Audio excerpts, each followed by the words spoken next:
Waislam takbir, Allahu akbar. Je naryohewe kubera icyo nari nashatse ko avuga ni ikinyeravuze. Aravuze ati Pasika y'iwacu duhimbaza Pasika y'ikimazi cyatanzwe ari we Yesu. Hahana Imana igeze itanga itegeko kwa Mose ko Mose yahaye ibyagezwe ikamubwira ngo abantu bazajya ikimazi cyitwa Yesu. Eka hari igeze dusomera Imana yavuze iti jewe Imana ndahinduye ko nari nabahaye mubaga intama zibiri cyangwa impene zibiri, ubu rero ndahinduye genda mubaga Yesu. Eka nibihimbano kumbe ya Pasika y'abakristo buno munsi nibihimbano bihimbiye baca babyubakira ku muntu yitwa Yesu Kristo kugira ngo bahitire mupinga ibyima na acaza kuvuga ati Mose ibyo yanditse byari bya Yesu, reka nibarize Yesu. Yesu nibyo. Matayo 5:17. Matayo 5:17 inyandiko igira iti mwaye kwiyumvira ngo naje gusenyura ibyagezwe. Yesu muri mwiyumvira ngo naje gusenyura ibyagezwe cyangwa amajambo y'abavugishwa n'Imana. Cyangwa amajambo y'abavugishwa n'Imana. Sinaje kubisenyura. Yesu sinaje kubisenyura. Naje kubishitsa. Ego ndababwira ukuri. Gushitsa ijuru n'isi bizoviraho. Gushitsa ijuru n'isi bizoviraho. Nta nakanyuguti na kamwe cyangwa nakazasa bizova ku byagezwe. Cyangwa amajambo y'abavugishwa n'iki? N'Imana. Imana ikibwira Mose ngo bazobagabagazi babiri b'iki? B'intama. Kandi ngo bazibaga amaraso bashiye ku bishima byango. Kandi ngo bazitinye baziyo myaka zibakenye ubutonora umwagazi ahamagara bagenzi biwe. None ko muhora murya Yesu mumubagira mumubagira inyama ko jewe icyo mbona bakaziga kari ku musaraba nako nyine kakabumbano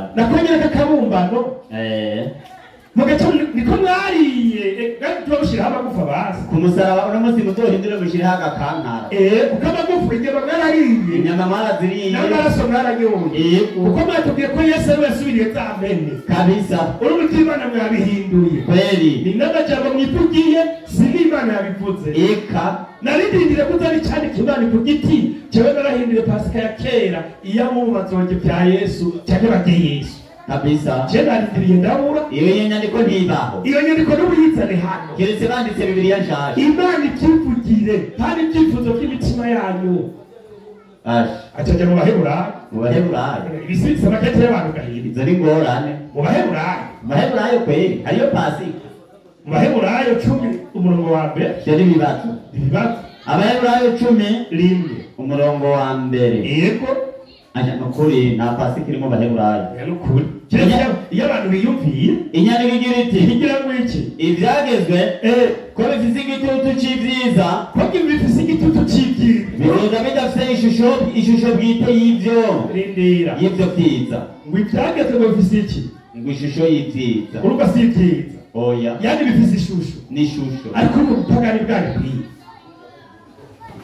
ngo ibyagezwe ngo yani bifise ishusho umurabye ikintu gifise ishusho n'ikibarico oya n'ikibarico kiba gishushanya ariko si cyo none kirya shusho heza hariye uranyumvira abantu abasaba pagani kuri n'abapagani karuhariye itegeko ry'Imana urabyisha ishusho nagira n'amategeko ni ngorane harabandanya nawe byoshobora guhindura nta n'uwo byoshobora kugira gute guhindura hembwe itegeko ry'Imana nta n'uwo bihindura nawe byoshobora guhindura begereye igicaniro hembwe itegeko ry'Imana bidahinduye abantu baca bahindurwa ni none uva byohindura abapagani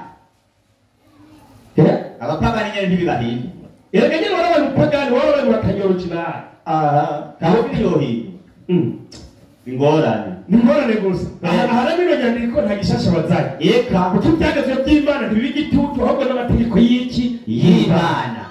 aca bagenda muri Luka 2:17 Luka 2:17 umurongo w'17 yego cyane gira bukebu kabisa 2:17 muri Luka inyandiko iragira iti igira ngo iki Yesu atanguza ingaburo yera mu nyumviririza Pasika twasomye yatanzwe n'Uhoraho mu gihe cyane cya Mose abanyisirayeli bajabuka Imana niyo yatanze Pasika kabisa. ubu naho aho tubonye muri Bibiliya Pasika itanguye ushasha none mbere bafari eka iyo ngaburo bitanguje bushasha ntihanatanguje pasika hatangujwe ingaburo. Yesu atanguye kwigisha abantu gusangira. Urazi igituma yabigishe gusangira?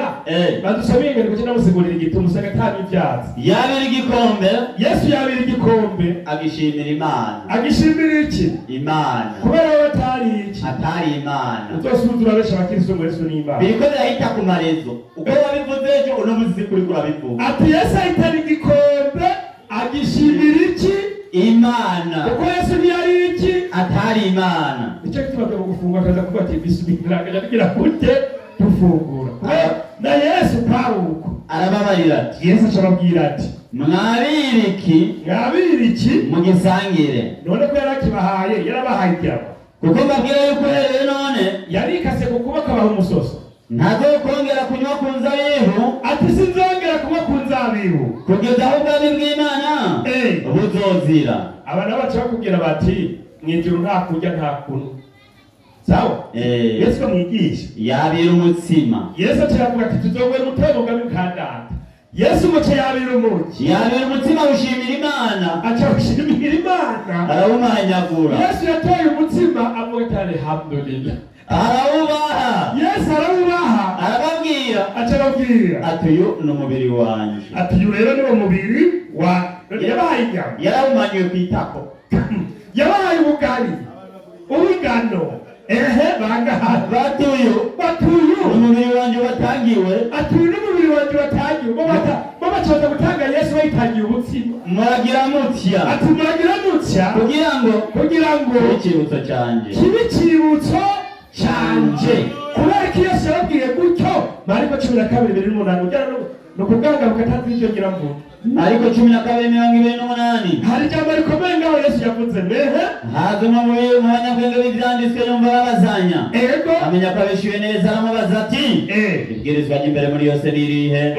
Yesu aramwishura ati iry'imbere niri ngo nimwumve mu Bisirayeli Uhoraho Imana yacu. Waba ndabwafashe umukata akamubwira ati alhamdulillah niwe uhoraho wenyene. Ati we ni uhoraho wenyene kandi mukundisha Uhoraho Imana yanyu imitima yanyu yose n'ubugingo bwanyu bwose n'ubwenge bwanyu bwose n'inkomezi zanyu zose.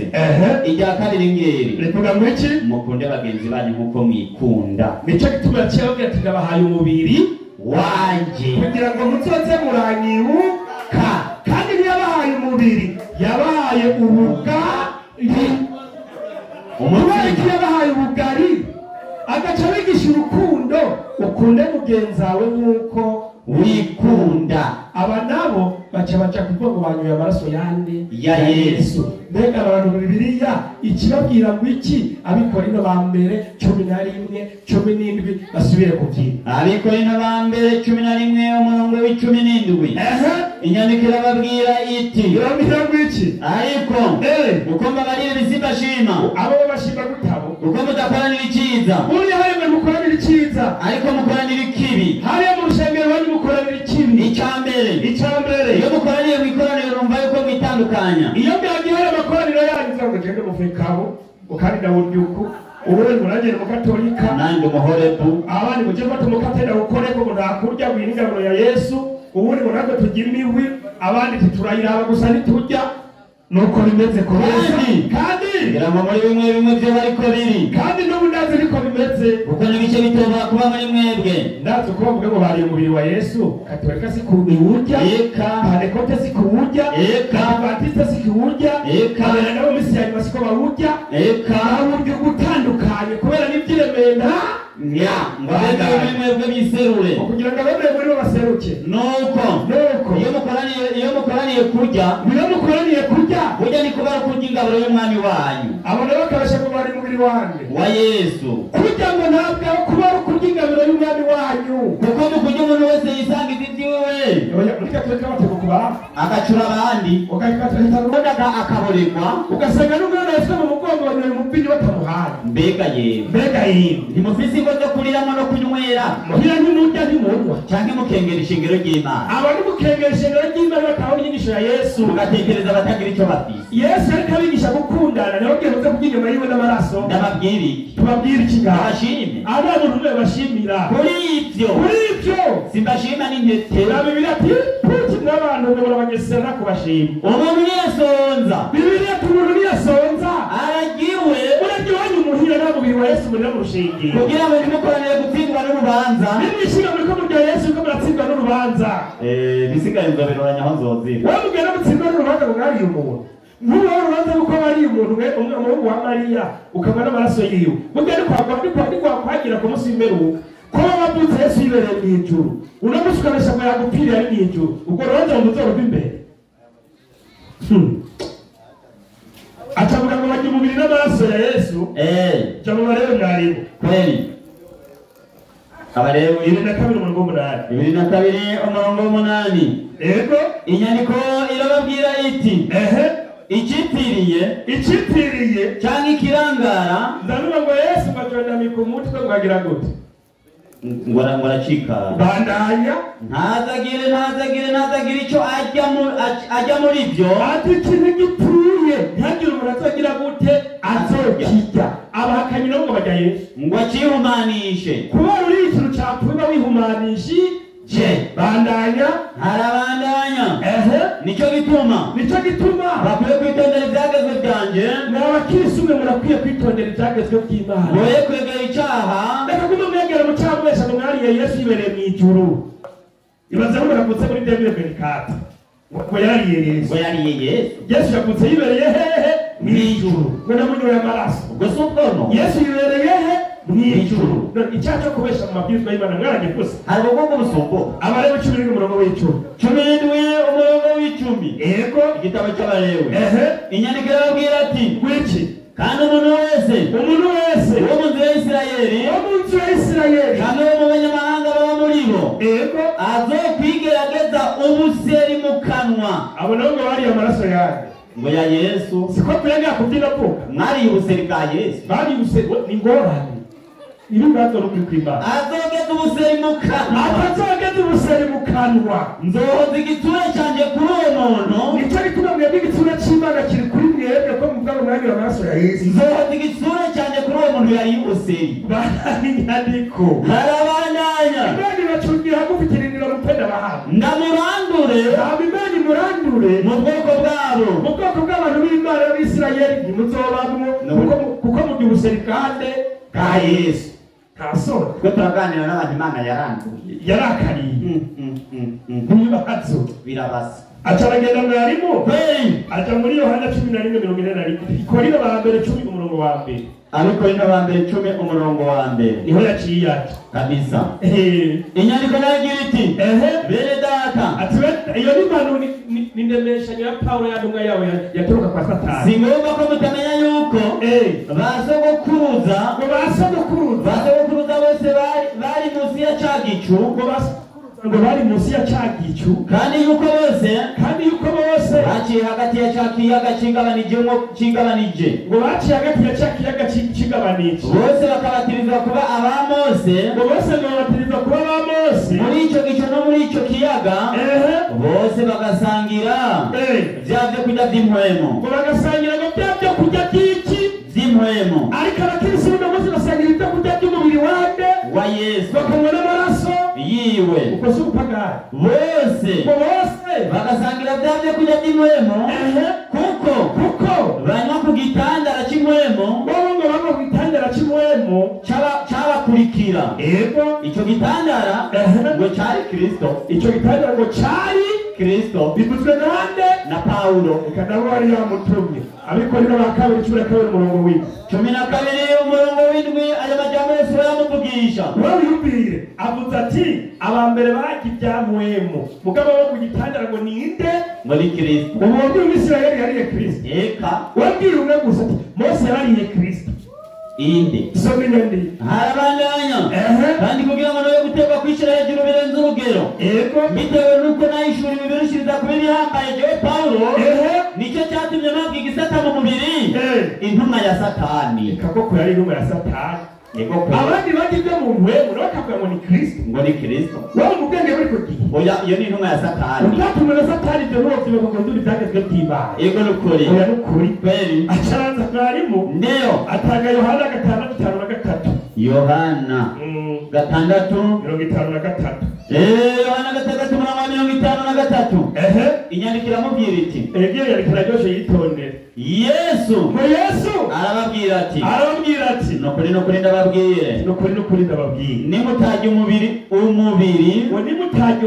w'umwana w'umuntu hari umwana w'Imana oya muratubwira ngo n'ubugabo mu bagwa ariko ngo umwana w'umuntu ngo munywa amaraso yiwe nta bugingo mwogira muri mwebwe muze kutubwira uwo muntu none yitwande ko Yesu mutubwira ko ari umwana w'Imana uryo mubiri wanje Yesu atavuga ngo uryo mubiri wanje akanywa amaraso yanje akamanywa n'amaraso yanje bafise ubugingo budashira bafise ubugingo budashira bandanya nanje nzomuzura ku munsi w'iherezo kuko umubiri wanje ari icyo kurya cy'ukuri n'amaraso yanje ari icyo kunywa cy'ukuri uryo mubiri wanje akanywa amaraso yanje aguma muri jewe nanjye nkaguma muri we nk'uko data w'ubugingo yantumye nanjye ndiho ku bwa data nuko urya nawe azobaho kubwanje uwo niwe mutsima wamanutse uvuye mu ijuru bandaye sinaheza ariko muriko murasha niko musharibiki arabandanya niwe mutsima wamanutse uvuye mu ijuru si nk'uwo basogokuruza banyu bariye bagize kure bariye ariko bagapfa ariko ngo wariwe Yesu nazogira gute ntazopfa hemwe abakristo ni bapfa barapfa kumbe wa mutima siwo ni feki kabisa barapfuye basogokuruza bacu n'abakristo buzuye mu kaburi barahonye ya pasika y'abakristo feki kweli kabisa bariko baragira bati gwafune barahonye umanda uzuye imisaraba ndende imisaraba yuzuye mu bukaburi kuzuye ngaha si y'abakristo noza hajyagaze muratopfa yakira kujanye urakugura wihande bagari Imana irakujanye ibisi irakujanye Imana igira guhamagara yagiye ikibazo kuzabona raporo utangi guhamagara kweli kabisa nta muntu n'umwe uno munsi harahimaza pasika niremeranya gusa pasika Imana yatanze siyo yuno munsi icyo iyo nyandiko iranabiragiza neza aba bifite pasika y'umutsima Imana yari imyagazi y'intama n'imbere cyuma bakimaze kikamatiraga ega magihejeje ego nukuri ikigo cyaheze kweli kumbe pasika y'uno munsi ntibazosubira kutumena amatwi ni igihimbano niyo badukanye niyo badukanye nta mana yayivuze wati twereka aho Imana yabwiye ngo muyimaze pasika kuko ibyo dukora byose n'ibyagezwe n'iki n'Imana na Yesu yategereza kubaha ibyagezwe n'iki n'Imana ibyo yedukaniye n'abanyene n'amaduka no nta pasika oya ataja muri Matayo 2:6-17 n'abigisha biba basangira ibya pasika ikibazo kiri jewe pasika twababajije ni yasangiye Yesu n'abigishwa biwe ini yariye nde Mose Abisirayeli bajabutse muri Israeli twita Ashura musi mukuru wa Ashura egera ko bagenda biyizi waze bunatandukanye kongere ndahurudukane eka uwo musi mukuru twawuzi wahimbajwe n'Abisirayeli bagize gute bajabutse si sawa muri Islamu turawuko uwo twere uhimbaza ikibazo gihari aba bafise pasika feki pirate y'ubugari natwe turuhimbaza mu kwa mbere kwa Kisilamu urabyumva kweli iyi pasika rero yahimbajwe na Mose mu gihe cya Mose ndio iyi bahimbaza bagatanga n'ibimazi kweli iyi pasika na Yesu yagize gute yarayiriye none ko Yesu yagiriye ko jewe nayikoze ikosa ririye nta na rimwe hama ukibuza n'icadukano hagati ya wewe na jewe nakoze ya Yesu ngakora n'iya Mose wumva umunyakurarinde nitwe niba mutarabapagani barahiye asigaye bwayo yihangane sawa byagaragaye pasika mufise ni yindi iyi Imana yatahanze Mose ariko ahekenya imisaya muri Mose ari wihangane nukuri baruzopfa kandi igihe kiri hagufi yego nukuri kibabaje no kuzokuja mu muriro ko rutara mu Islam kweli. Salamu alaykum. Wa alaykum salam. Alaykum salam wa rahmatullahi wa barakatuh.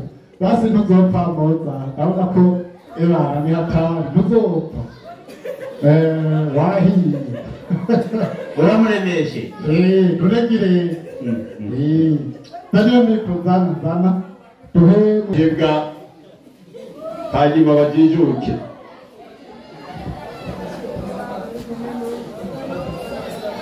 Asante mwenyekiti.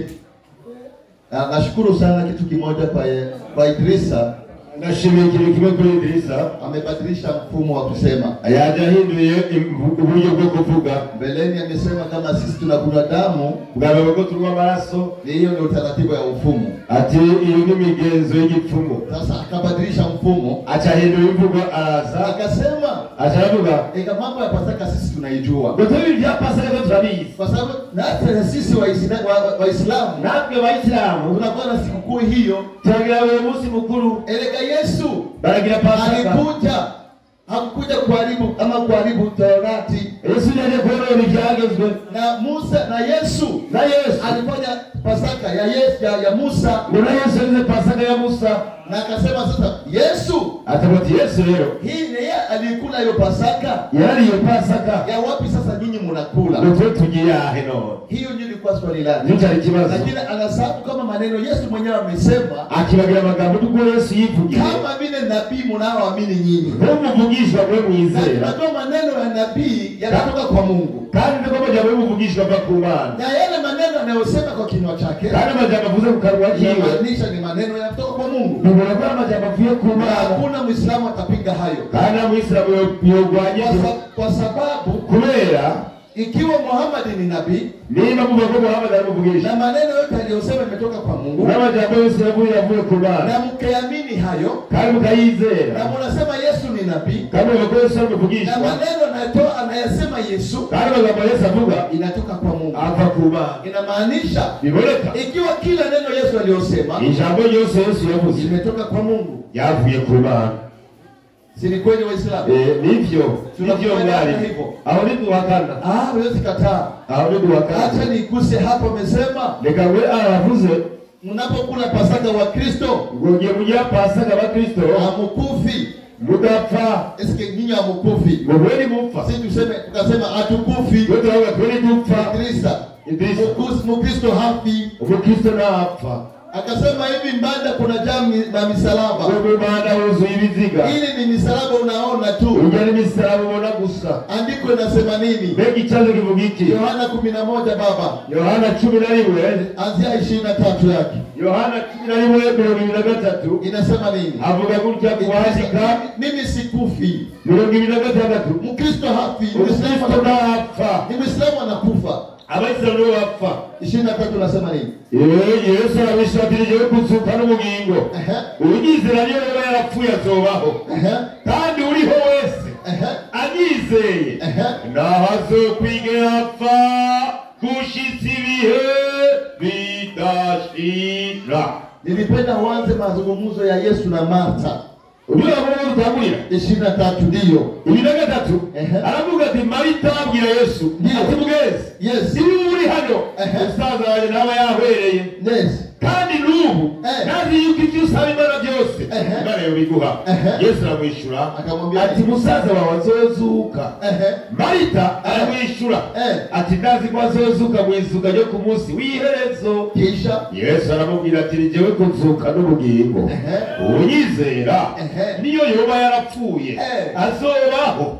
Kandi uriho wese turi gaha yanyizeye ndahazokwigera apfa gushitsa ibihe bidashira.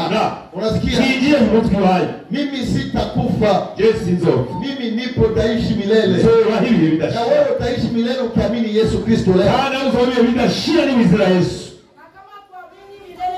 Mukizera mu muriro ibihe bidashira. Haya, tunakubaliana kama maneno Yesu anayesema, turemera kama jambo Yesu yavuze kama nabii nk'umuvugizi ana maneno yanatoka kwa aya majambo bavuye kuma, inamaanisha ni Mungu ndiye anasema ndani ya Biblia kwa imani ivuga mu muvugizi. Kama Yesu anasema kuhusu Pasaka, Nimba Yesu yavuze kuvyeke Pasaka, inamaanisha ni maneno yanatoka kwa Mungu. bisoro kwa majambo bavuye kuma. Yeye anasema munipatie andiko, Mungu anasema. Mumbi cyane twa imani ivuga. Sasa Mungu anasema kwa kondoo. Na imani ivuga muna. Anasema kwa mbuzi. Imani ivuga mu mpesa. Anasema kwa nabii. Imani ivuga mu muvugizi. Nabii anaposema, umuvugizi yavuze Mungu anasema. Imani bivuze. Unashindwa wapi? Mubihe mutakaje abayisilamu. Ulimtangaza Kristo. Wavuze Kristo ga. Nimetoa kitabu cha Wakorinto wa kwanza. Natazi kitabu cha Wakorinto wa kwanza. Ya kuonesha yo kwerekana. Hii iko zaidi ya ufahamu wako. Ibintu biregeye ubwenge bwawe. Lakini bahati mbaya ari kibato ribi. Akaenda wagusa kwa Paulo. Achagenda mu bya Paulo. Anasema haya maneno yamesomwa na nani? Yavuzwe nani? Anasema ni Paulo. Paulo. Akasema alikuwa na mwenye na mwiba wa shetani. Ngoro yarafisi waja Satani. Petro wa pili baba 3. Petro wa kabiri 15. Petro wa kabiri 3:15. Sikia jinsi maandiko yanasema wewe. Sio kuvamia tu maandiko. Petro wa kabiri 3:15 haravuga wasoma. Hata Muhammad walimwambia ukitamani kujua mambo ya Ukristo mtafute media kufafanulia. Yes.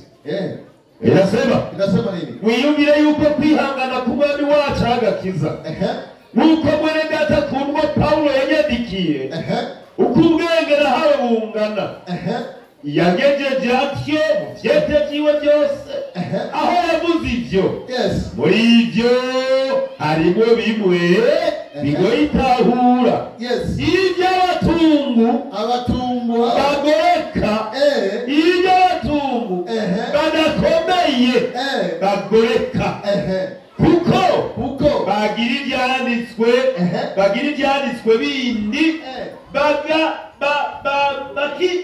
bakihamagarira guhona. Sasa mambo ya Paulo hautayaweza. Ibintu bya Paulo nabishoboye kugira guhona. Na ndio maana Petro anasema, ndio Petro avuga kwa watu wasiokuwa na elimu, ku bantu badafise ubumenyi, hawezi kuelewa barua za bashoboye gutahura ivyete bya Paulo. Ya Paulo, ivyete bya Paulo, kama una elimu, udafise ubumenyi bwabwe, hautaweza kula. Nushoboye kusobanura. Sitamani kukufuata huko. Chaka huko nataka nikuweke sawa. Sisi tunasema hivi, wewe tuvuga gutya. Kuna Pasaka za Wayahudi. Ayo Pasaka ya Wayahudi. Baba Luka 2:41. Luka 2:41. Luka 2:41. Natamani waelewe hao Waislamu tena wasirudi. Kandi uko mwaka utashe, abavyeyi biwe bagiye Yerusalemu ku minsi mikuru ya Pasika. Yes.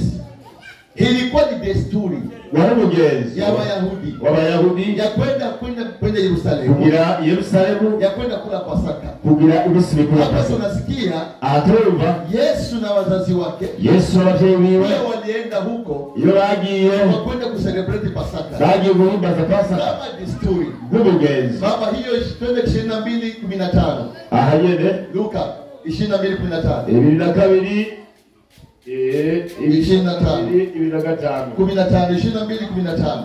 22:15 aravuga, nasema nini? Arati nifuze cyane gusingira namwe, gusangira namwe bya Pasaka. Sasa huyu ni Yesu anasema, Yesu aravuga kama nabii, n'umuvugishwa, kama maneno yanatoka kwa Mungu, kama jambo byo kuba, na naye anasema, avuga rero, anasema nini? Avuga ati atneza namwe by'iyi Pasika ndarababazwa, ndababwire sizokongera kwiryako kugeza aho izoshikira mu bwami bw'Imana. Yabira igikombe, agishimira Imana, aravuga ati mwabire iki musangire, kuko mbabwiye uko Herode nazokongera kuba ku muzabibu kugeza aho ubwami bw'Imana buzozira. Yabira umutsima awushimira Imana, arawumanyagura, arawubaha, aravuga ati n'umubiri wanje utangiwe, murakora gutya kugira ngo kibe ikibuzo cyanje. N'igikombe kigenza atyo, ahejeje kurya aravuga ati n'igikombe cy'isezerano risha ry'amaraso yanje abaviriye. Amen. Kandi aba ukuboko kugura kuri kumwe nanje, n'ukuri umwana w'umuntu aragenda nk'uko byashinzwe, ariko uwo muntu amugura azobona ibara. Baratangura kubazanya bati ngo ninde agira kore icyo kintu. Swali najiuliza hapa, ikibazo nibaza, haya maneno ya Yesu anasema, amajambo Yesu aravuga ameyatoa wapi? Yayakuye. Kama sio maneno amepewa na Mungu. Hata majambo hawa ni imani. Na Waislamu wote wanasema, Abaislamu Yesu aravuga kila kitu Yesu aliyofanya, ikintu cyose Yesu yagikoze alipewa na baba yake. yagikoze kubwa izini ya data. Ikifika kwa wakati wa kufa kwa Kristo, hageze ku rupfu rwa Yesu, Waislamu wanakataa. Abayisilamu batabahakana Imana. Yaani hapo pagani wenu hupo. Aho niho hari upagani bwanyu no kutemera kwayo. Mukiamini Yesu ni nabii, nimwizera Yesu bamuvugisha, na maneno yote nabii anayosema, n'amajambo Yesu avuga umuvugisha, ni wahi kutoka kwa Mwenyezi Mungu. ko ari amajambo avuye ku Mana. Mnakamata haya mnayakataa, mufata bimwe na mukabyemera, yengine mnakubali, ibindi mukabimira, na ni hapo mnakuwa na utatizo. aho niho mugirira ikibazo. Waislamu sisi tuna celebrate Pasaka, twe turahimbaza Pasika ya mateso ya Kristo, y'imibabaro ya Yesu kama Yesu alivyosema, kuko yadusigiye na isezerano. mufanye hivyo murabikora kwa gutya kunikumbuka. kunyibuka. Kila mwaka buri mwaka mucelebrate Pasaka ya mwame muhimbaza, kwangu. sinumwaga n'igihe cyose mubishatse. Walimu Tisa, yes. umwaka gusa igihe cyose Na dutuye. kila wakati tuna celebrate, kila wakati tunakumbuka kazi. Abaheburayo 9 uko isezerano rya mbere 9:9 ndio niryo kigereranyo ati mwebwe yaramenyekanisha cyo yuko inzira ijya hera cyane itari bwerekanwe, ihema rya mbere rikiriho.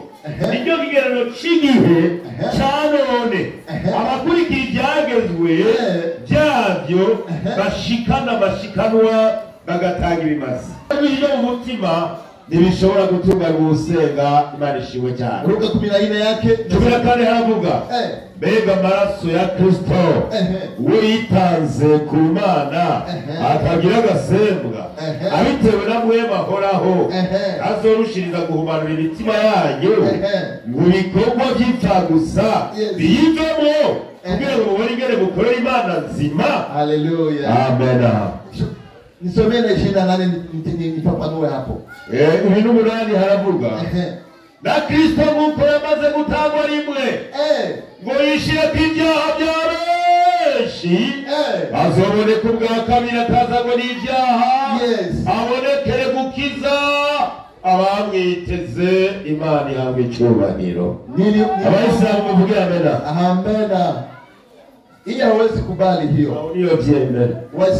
Waislamu kila kitu kiliyofanyika kwenye agano la kale, ikintu cyakozwe mu isezerano rya kera, kilikuwa ni kivuli ka agano jipya, cyari gitutu kirarira ibya Kristo aza gukora, na kila kitendo igikorwa cyose kilidhihirisha Kristo, cyagaragaje Kristo. Kama walichinja kondoo, niba barabazi intama, kama jinsi ulivyosema, nk'uko wabivuze, ile kondoo ilikuwa ni dalili yari ikimenyetso ya Kristo, ya intama Kristo aotolee sadaka kubera batagara ikimazi isiyokuwa na maua, idafite agasembwa, ili tena vikue kwa miaka yote, ati kandi bacumura ibihe byose, leo ni moja tu, kandi tango rimwe. Na ndio maana leo tunasimama uhai kwa kukamilisha hayo maneno. Yohana 3:14. Yohana 3:14. Ili Muislamu akuja hapa apinga haya maneno. Muislamu azano apinga ya maneno. Na anasisitiza kusema tunatamani Mungu wapi amesema. Basha kusema Imana yavuze. Na ukuja kutuambia hapa kama Yesu sio nabii. Na maneno ya nabii anayosema atuambie kama haitoke kwa Mungu. Kama Yesu anasema inamaanisha anatoka kwa Mungu. Na akuja kataa. Yohana 14.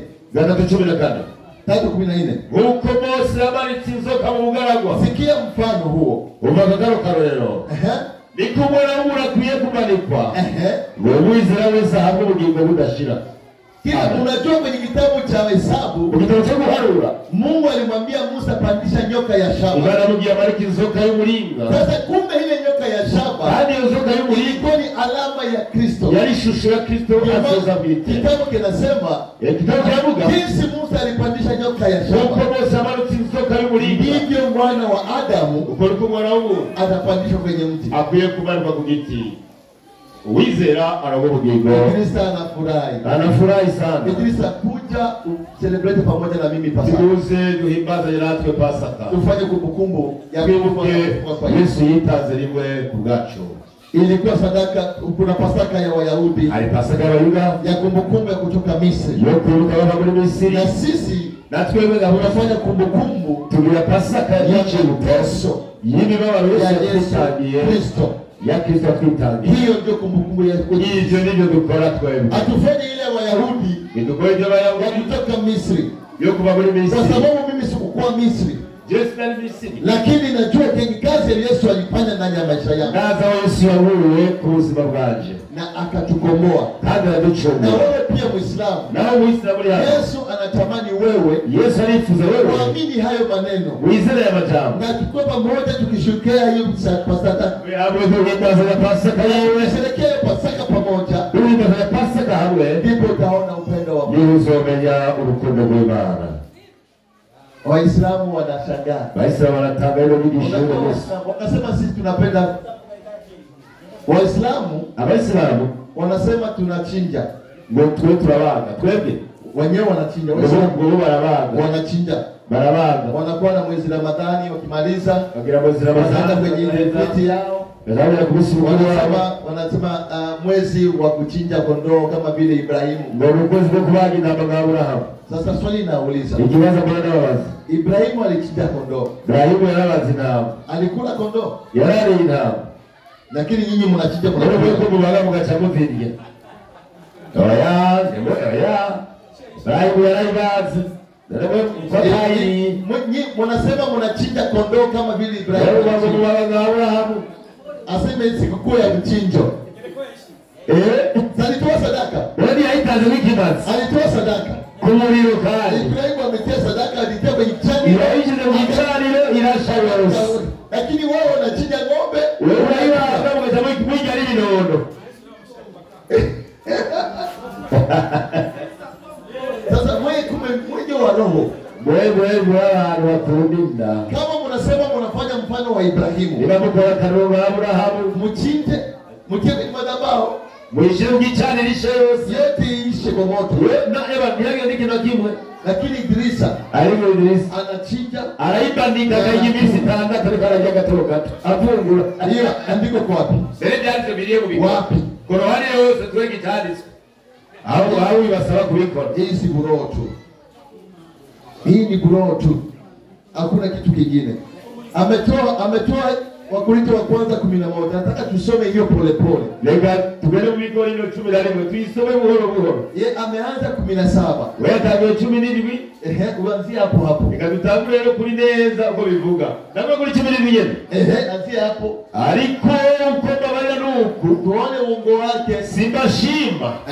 Uko mudakorana iciza ariko mukorana ikibi. Icambere.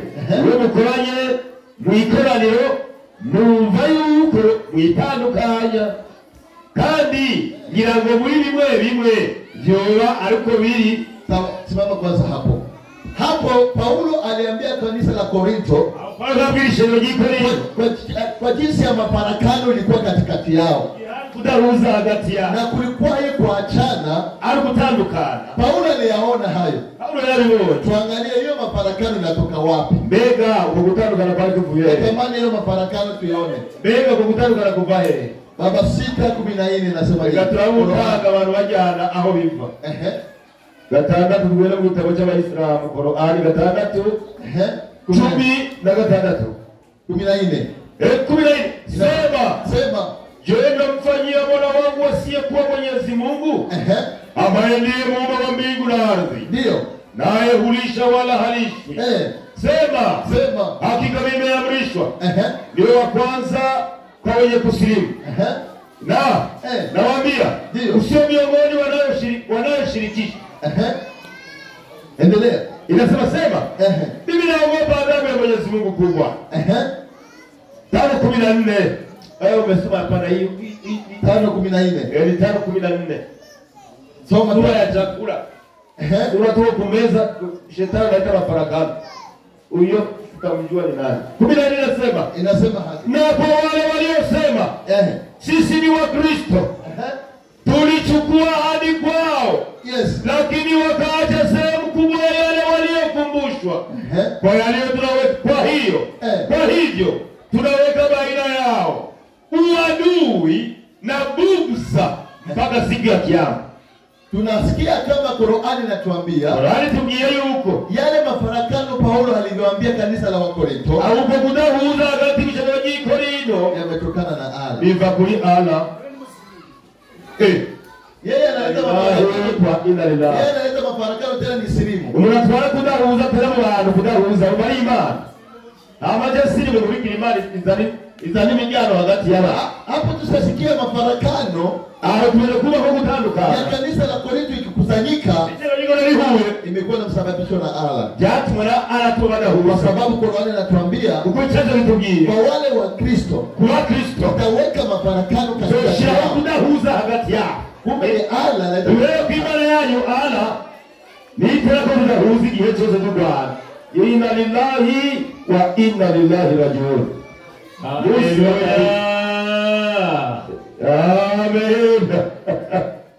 Kumbe yana tubaza buguza. Tugituma tuta. Murakoze cyane mwigisha. Mu mashengero ya Protestant na Catholic. Achia huko. Bijanye n'ikigwa kihari. Murakoze Imana iguhezagire. Intumwa zabaho kandi abahakanyi bamaho. Nibaza ko tuza kugaruka ariko byibanze dasura mu kane kino cyane Abakorinto wa mbere 5:7. Abakorinto wa mbere 5:7. Isomero yo murongo hamagara abazi ikibazo uko bingiye gutamba ibyo batazi bakunda kudutwatsi bari kutwadendeka nta byuzi byihoze tukwigiye 5:7 Abakorinto wa mbere. Nuko nimukure umwambiro wa kera. Nimukure umwambiro wa kera kugira ngo mubiroberisha. Nuko mutari umwambiro. Mutarimo umwambiro. Kuko umwagazi w'intama wa Pasika wacu yatanzwe. Twebwe yo Pasika yacu yatanzwe kukimazi. Yatanzwe umwagazi watanzwe kimazi wa Pasika wacu ninde? Ariwe Kristo. Niyo mpamvu no musi duhimbaza iki? Pasika, ugufa no kuzuka kwande kwa Kristo. Kuko umwagazi yatanzwe kimazi cyatanzwe cya Pasika yatarinde ari Kristo. Ariko rero ikibazo kiraza. Iyi Pasika duhimbaza mwumva ubeshi bw'abagabo n'umuswagani dusubira batanguriye namukurikiranye yatanze mu busobanuzi bwa Pasika niki dusubire hari ubusobanuzi bwa Pasika nicyo kibazo baza ni umunsi mukuru biti yindi misi mikuru yose yo mu idini y'Abayuda. Tekereza umunsi mu Pasika ni umunsi mukuru uruti iminsi mikuru yose mu idini y'Abayuda. Wari umunsi ukomeye wahimbazwa cyane iyi Pasika. Uzawusome umunsi ukomeye nugereranywa. Manuka wibutse Abisirayeli uko Imana yabakuye mu gihugu cya Egiputa. Pasika yabibutsa Abisirayeli ko Imana yabakuye mu gihugu cya Egiputa. Aho bari mu buja. Aho mu gihugu cya Egiputa nuko bari bahagorewe, bari mu buja, bari mu buratwa bukomeye. Bakugwaho n'Imana bagera kuri uwo munsi bawimbaza ko yabakuye kw'imiruho bakorewe muri Egiputa. Manuka mu gihe cyacu rero si cy'Abisirayeli uwo munsi mukuru tekana mu gihe cyacu uwo munsi mukuru wa Pasika bawuhimbariza i Yerusalemu. Pasaka y'Abakristo. Itwibutsa izuka rya Yesu Kristo. Egereza jenga mazi ikibazo cyaje ni kuri murongo yatanze urubwiro pasaka y'abakristo ibibutsa iki?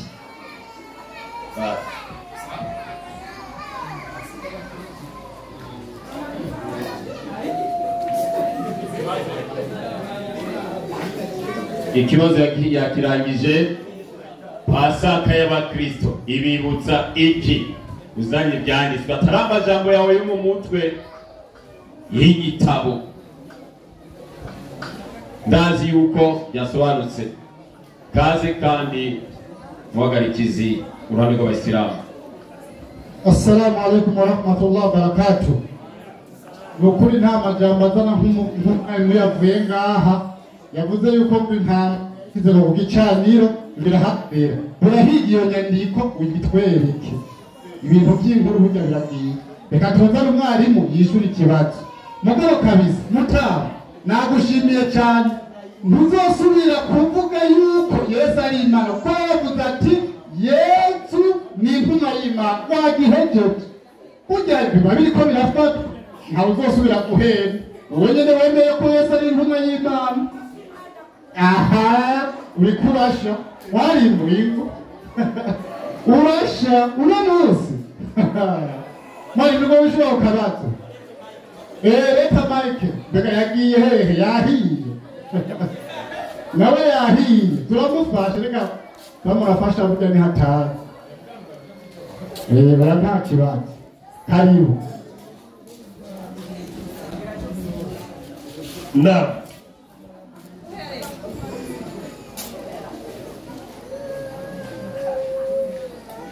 Naam. Assalamu alaikum wa rahmatullahi wa barakatuh. Wa alaikum assalam wa rahmatullahi wa barakatuh. Jewe nasomye mu busobanuro bwa Pasika Imana yatanze. Kweli. Imana idusigurira yuko ari jabuka ry'Abisirayeli. Kweli. Pasika mu Cyongereza yitwa Passover, kujabuka. Kweli. Sawa. Iyo niyo sobanuro originale ya Pasika. Rero no munsi shakora Pasika yindi y'ikinyoma acara yitubaza. Ngo rero iyi Pasika nayo y'Abakristo nayo ngo yitwa isigura iki? Yibutsa iki? Icyo nabonye twibutsa nuko nasesanguye ibitabo bitandukanye cyangwa kuri Bibiliya imifise ubusobanuro. Icyo natahura ipasika Abakristo b'uno munsi ikisigura bayita muri Pasika ya Bwana. Soma hiyo. Inasema hivi. Kufuatana na sheria hiyo. Yesu aliyemzaliwa wa kwanza wa Maria na wa Mungu atolewaye hekaruni kabisa. Siku hiyo ati uwo munsi rero, sikukuu hiyo ati uwo munsi mukuru rero yenye kuwa na asili ya kipagani. Ati ya Pasika muhimbaza uno munsi wa munsi mukuru ukomoka kuri Yesu mwita Pasika ufise inkomoko mu bapagani. Ntabwo kukomoka mu bapagani siko bisobanuro yasabye. Tora Bibiliya igishika ugatanga Igiswahili paje amajana 213. Ijyana Bibiliya no pinga noza kumenya bajya ntibemera Imana. Paje ya 213. Igituma mu by'akweli ya gipagani bategereza kubanza kwemera ko Yesu yagize gute yapfuye. Ndabisomye muri Bibiliya y'Igiswahili. Niho somye ko ari asili ya y'uwo munsi mukuru ari mu bapagani. Iki gitabo cyanditswe n'abandi bakristo baca bisungiza Bibiliya cyanditswe n'abakristo nyene baca basigura bati mbere iyo Pasika bayihimbaza ariko hapfuye witwa Yesu mbere akagira gute akazuka yagiye ku musaraba. Soma Bibiliya inasema umusaraba. Kwa nini Wakristo wa kweli hawatumii msalaba? Kubera ko Abakristo b'ukuri barashobora gukoresha umusaraba katika ibada yao. Umusaraba umetumiwa na dini za uongo kwa muda mrefu, wakoreshejwe n'amadini y'ikinyoma igihe kirekire. Nyakati za kale umusaraba kera ulitumiwa katika ibada za viumbe, wakoreshwa mu masengesho y'ibigusenga ibiremwa na desturi za kipagani no mu migenzo y'abapagani za ngono no mu busambanyi. Mwanzoni igerezaho umusaraba wakoreshwa mu busambanyi no mu basenga abantu ibigirwamana, abantu basenga ibigirwamana. Ni nacyo gituma bahimbaza ngo pasika izuka ryande rya Yesu. Acavuga ati iyo ni pasika ya twebwe abakristo. None abakristo ga Yesu watubwiye ko ari biki? Matayo 24:24. Kuko hazokwaduka abigira Kristo, hazokwaduka ibintu by'ibyaduka byita abakristo, n'abigira bavugishwa n'Imana, abandi bigira bavugishwa n'Imana, bagakora ibimenyetso bihambaye n'ibitangaza kugira ngo bazimize n'abatoranijwe n'ibyashoboka. Aho rero kugira ngo tuzimize mudukure kuri pasika y'Imana, mutujanye muri wa n'igihimba y'abakristo y'abapagani. Iyo mwayihimbaza mwenyene, iyo ni pasika y'ipagani. Niba uri umunyakuri uze uhaguruke hano unyereke uti Imana yatanze itegeko ko abakristo b'ikigendo uhimbaza pasika y'iwacu. Kweli Imana ivuge yuko upfa no kuzuka kwande kwa Yesu. Imana ivuge nyuma n'umugabo bivugira aha yimatanire ntari. Acha mwarimu ndio umwarimu kuyana arakandika ngo yavuze kweli. Acha aravuga ati twebwe turabaye intama tugaca tuzirya. Yego none iryo tegeko ryo kuzirya twarikuye cyane muga ku mategeko yacu y'Imana naho byanditse. Kabisa 3 Korani 26. Ingamiya n'inka zimerezwa twabibahaye. Imana ati twabibahaye kugira ngo mwubahirize amabwirizwa ya Allah, kugira ngo twubahirize amabwirizwa y'Imana. kandi muri byo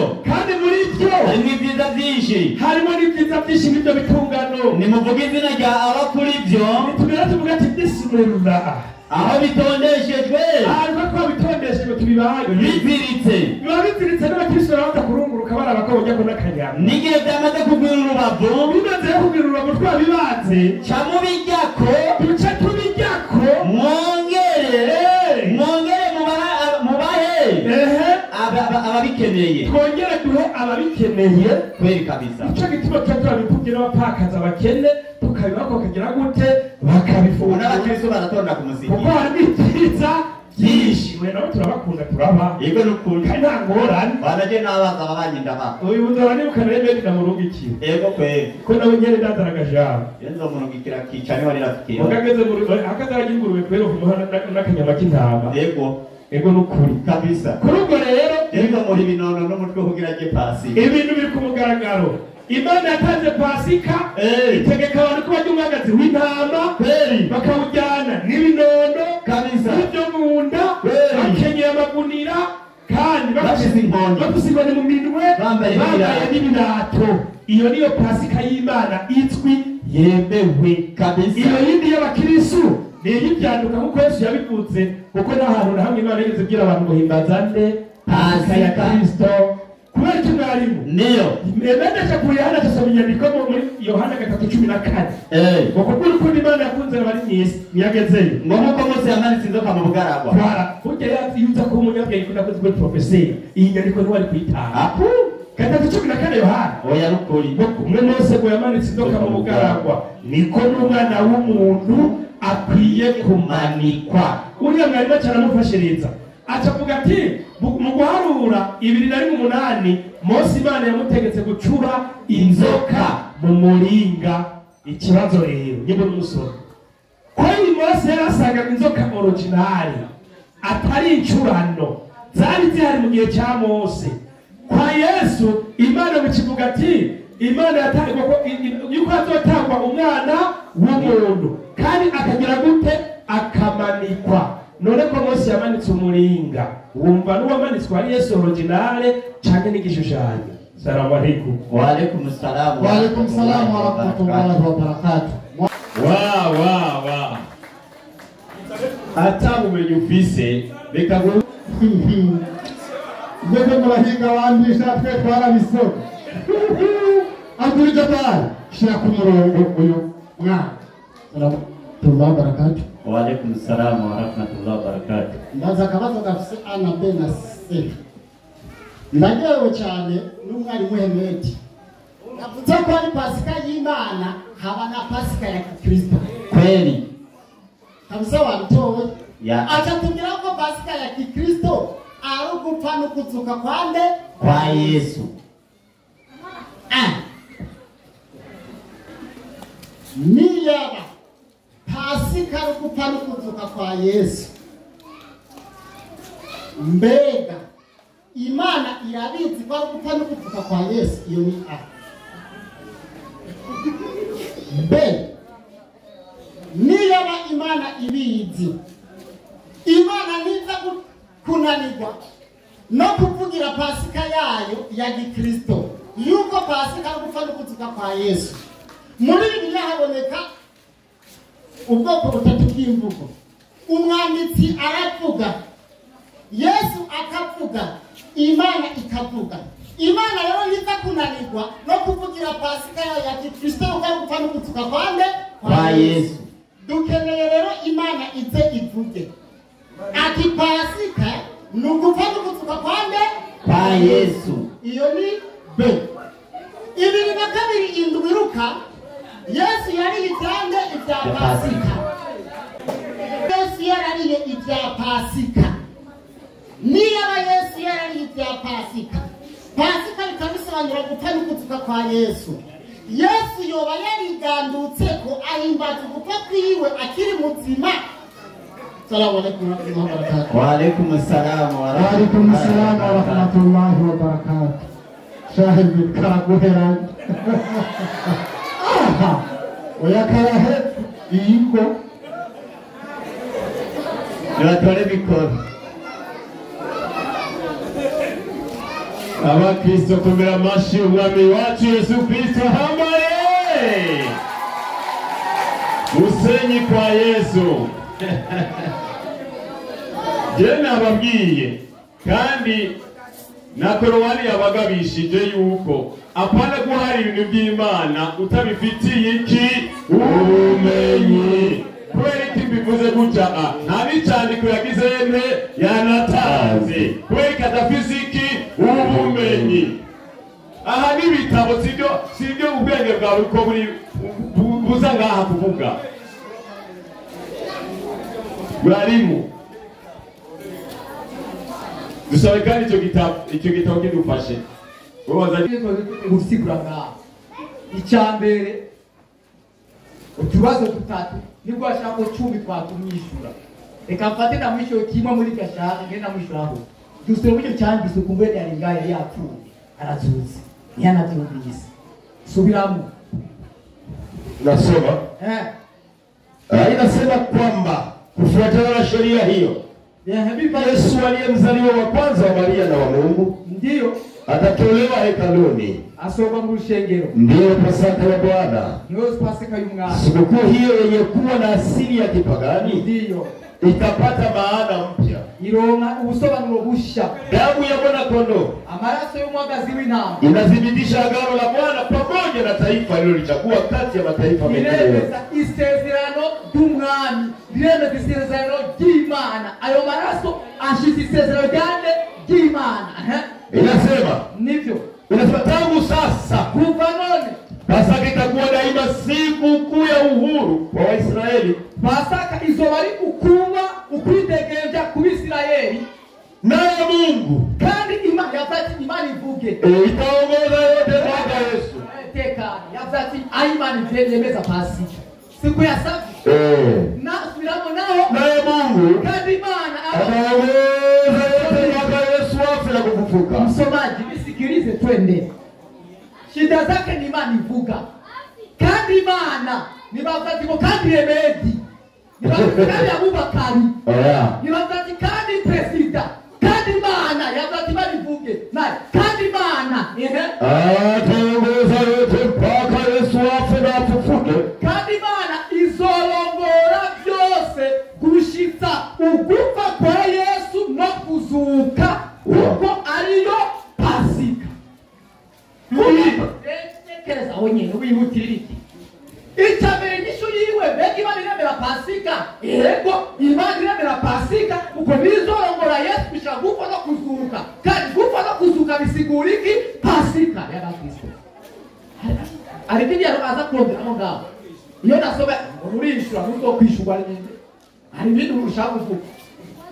Icya kabiri turuje juu. Tuga Inasema kumsema 13. Ndio. Ninapoiona damu hiyo kandi iyo mbonye yo maraso nita nitapita kando. Mungu anasema nzorengera ku ruhande. Ona jinsi gani inavyothibitika. Sikukuu ya zamani, Pasaka imetakwa na Mungu. Pasaka yagombwe n'Imana wakati wa Israeli walipotoka katika utumwa wa Misri. igihe Abisirayeli baba mu buryo bw'abanyegiputa, Sikukuu hiyo uwo munsi mukuru wa Pasaka itadumu daima kwa kukumbusha Israeli ukombozi wake. izokwama gushitsa kwibutsa Abisirayeli agakiza kabo. Alipowakinga wazaliwa wa kwanza wa Israeli, Petana mvuze izoguma gushika kwibutsa Abisirayeli agakiza kabo. Aho cyo bati mvuge muri Abisirayeli oho cyenda buraba muri Korowani na byaza fatira Korowani 16 Korowani 16 ndati ko bava bakwepati mbonane ko bavuze ngo Pasika ibani ya Abisirayeli. Abisirayeli muri Abisirayeli ubiza Korowani ngo ni Abisirayeli abandi. Korowani webega Abisirayeli ni waki Abisirayeli bande mtu umuntu abo watu wote cyabura abantu bose wacha Mungu bubaha Imana wanaitwa Waisraeli. Korowani zatabantu bose bubaha Imana bitwa Abisirayeli. cyangwa bubaha Imana Yego. arundi bubaha Imana Yego. akiri Abisirayeli. abakongomani barubaha Imana Oya. barubaha Imana abakongomani Yego. n'abaki n'Abisirayeli. abantu bose bubaha Imana bitwa abaki Abisirayeli. icyo ni ikimenyetso cy'abantu bose bubaha Imana bazina bamiriye bahimbaza iki Pasika no kuzuka no kuva kwande kwa Kristo. Abatayihimbaza ni bubaha Imana. Abo ntibayiteye umugongo nibasenga Imana y'igiti y'incurano bayivuge ikibuye cy'imaka. Mwarimu ubusobanuzi bwa Bibiliya 13:10 ubusobanuzi bwa Bibiliya 13:10 1310 nimekuja karatasi ya kutazama 1310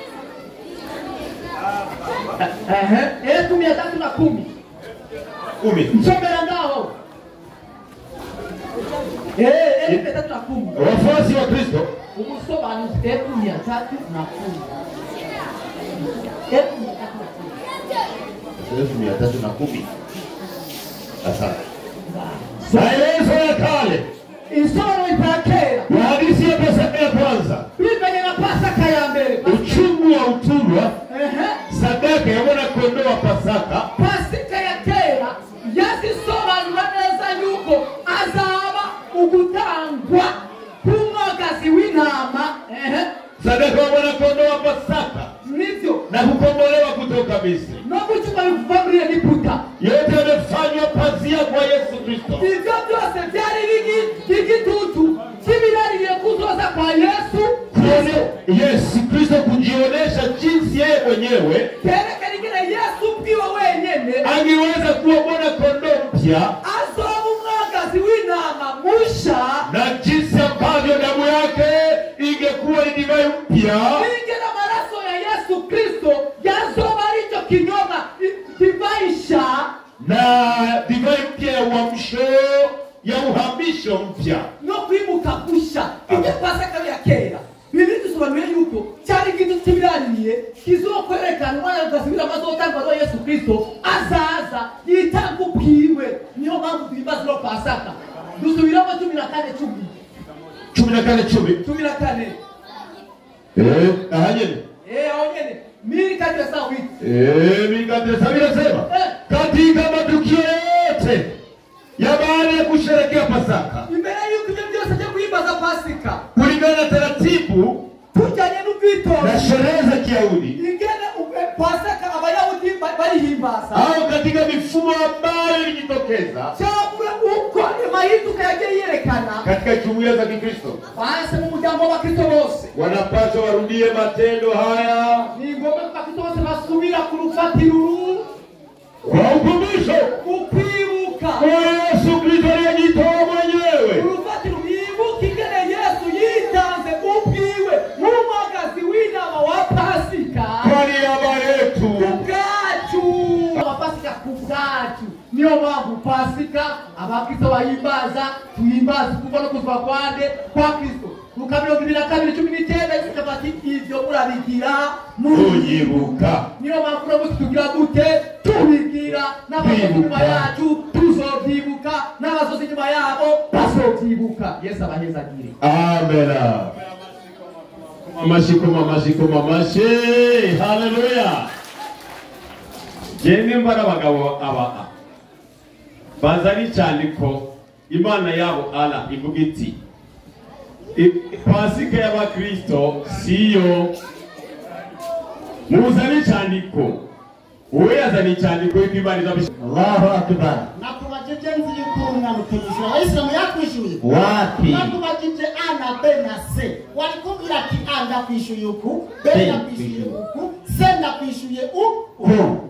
Uturaja hirya no hino uratambatamba ngo Pasika y'abakirisu bizogumaho kandi ngo bazoyembaza ngo abaronse kwa gakiza bose nta nisoni abaronse agakiza ndakwereke ko kandi umukizwa Imana yigeze rero Yesaya 6:18 2:18 nyandikiragira iti twari dukuriwe turaribwa bimera nkaho twavyaye umuyaga gusa nta gakiza twazaniye isi. Imana iravuga ati nta gakiza twazaniye isi kandi ntabo kuba mu isi bavutse bavutse atanu wavutse ari umukizwa mu isi abaho nta mukizwa Imana yaremye. Induru niba utarasoma muri Bibiliya natanze Yesaya 2:6-18 subiramo uje gusoma niko inyandiko ivuga. Subiramo hagira ati twari dukuriwe turaribwa bimera nkaho twavyaye umuyaga gusa nta gakiza twazaniye isi kandi ntabo kuba mu isi bavutse bavutse. ni muri Bibiliya yera. Subira ku nyandiko. Jana kubajije ibibazo nzi kutanyishura nakubajije ati mbega Imana irabizi ko Pasika gupfa n'ukuzuka kwa Yesu. Becha ndakubaza ati Imana niza kunanirwa no kudefanda Pasika yayo yuko ari gupfa n'ukuzuka kwa Yesu. Imana niye iza kuvuga yuko Pasika ya Kristo ari gupfa n'ukuzuka kwa Yesu. Secha ndakubaza ati ko Yesu yari yita Pasika Yesu yigandutse akiri muzima yibuka gupfa n'ukuzuka kuyo kandi atarapfa nawe umutego ndaguteze kuko yuko Yesu atapfuye atanavutse. Abaheburayo 5:5 yandikira babwira iti Kristo mu minsi yabaye mu mubiri amaze kwinginga no gusenga cyane iyo ashoboye kumukiza urupfu ntiyapfuye atapfuye ku musaraba. Biblia inatufundisha nini?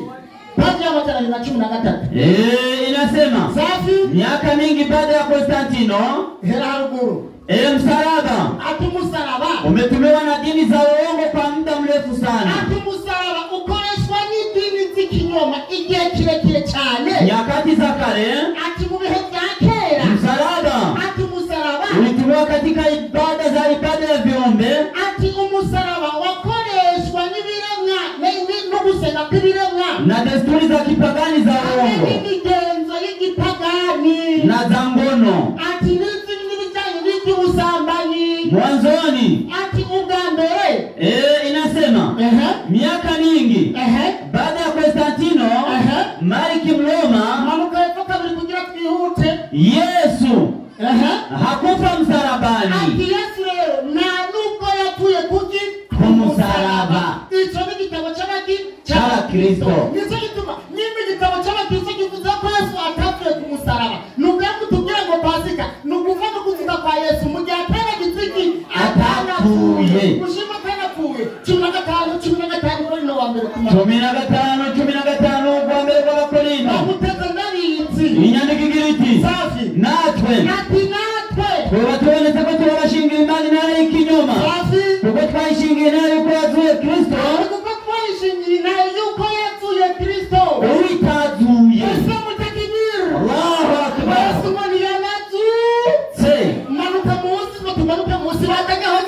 Harabandanya namba bapfuye batazuka asanga bapfuye batazuka uno munsi na Kristo narakazuka. Allahu akbar.